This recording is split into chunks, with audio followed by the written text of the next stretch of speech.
King Jesus, King Jesus. Okay. Hey, I wanted to get into this controversy again about John McCain, that I've been beaten to death, because I want to get it across that John McCain is one of the biggest traitors in American history.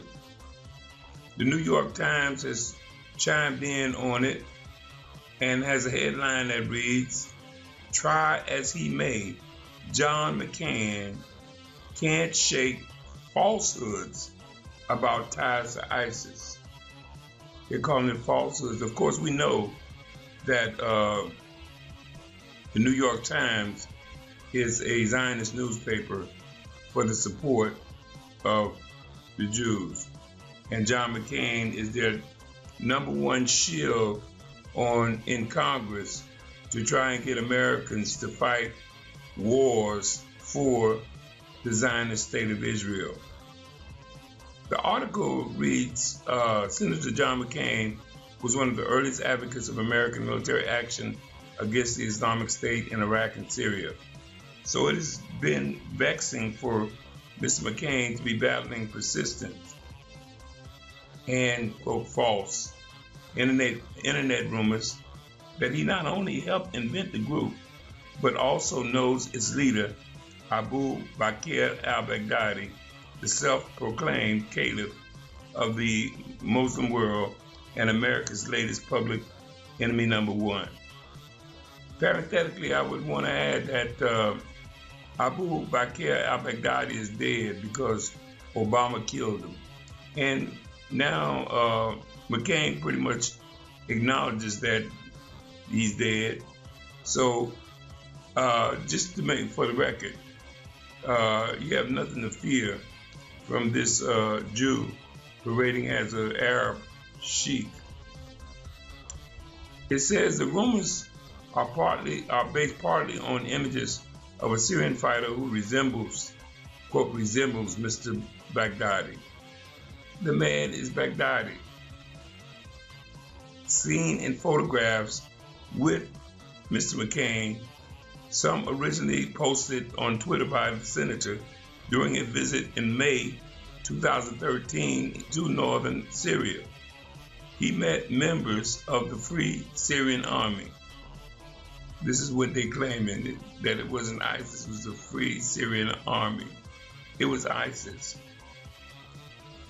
an insurgent group that opposes ISIS, and that President Obama, in a speech Wednesday on his new strategy for battling ISIS, has vowed to strengthen. Obama's not going to give them any money. Don't be fooled. Nurtured by conspiracy blog posts, social media, and photo altering tricks, I didn't order any photos on the ones I got. The false rumors of Mr. McCain's relationship with ISIS have taken on a life of their own.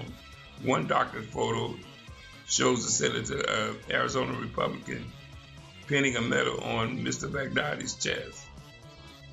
So I didn't see that photograph. I'd like to get hold of that.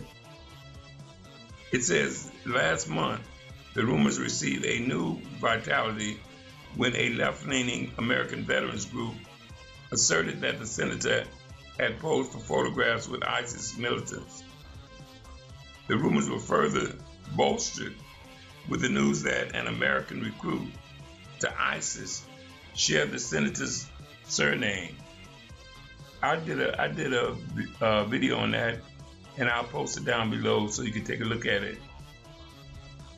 It says here, and on Wednesday in Iran, where many people already believe ISIS is an American plot to destabilize their country, the state television asserted that Senator McCain was an ISIS cohort. As proof, it showed one of the photographs. Let's listen to some of McCain. Let's listen to what he got to say. And on top of that, I am concerned about this report about Syrian rebels and the ceasefire with ISIS. Senator Paul, that's not true. Well, it's not true. It's not true. Whether I don't care about the report. I know these people intimately. We talked to them all the time. But also let me point out that if we are going to conduct a conflict the way you're describing it, and I'm afraid that's the case, this is reminiscent of Vietnam, the gradual escalation that ended up in one of the worst defeats that America has ever suffered. Let me ask you about what your colleague Rand Paul said about it this morning. He said it's a mistake to arm them. Most of the arms that we've given the so-called moderate rebels have wound up in the hands of ISIS because ISIS simply takes it from them, or it is given to them, and we mistakenly actually end up giving it to some radicals. How look, things are very... Has Rand Paul ever been to Syria? Has he ever met with ISIS? Has he ever met with any of these people? No. We're going to have a fight because it's patently false. This is the same Rand Paul. He admitted again he met with ISIS. With anything to do in the Middle East, by the way. I don't want to get in a fight with him at all. Yeah. But it's not true. I know these people. I'm in contact with them all the time. Let me ask you this. And he is not. Senator, and he is not. I know your background. I believe you when you say you have sources on the ground. But I've got to be clear, because I was a little surprised. It was in the Hill. It was in This Weekend. They cite the Syrian Observatory for Human Rights monitoring events for the United Kingdom. And what they said, the groups agreed to a non-aggression pact in which they promised not to attack each other. So there you have it. John McCain trying to get weapons for ISIS. Even though the leader is dead, he's still shilling for them. Trying to get America to fight another war for Israel. Such a traitor. Such a traitor.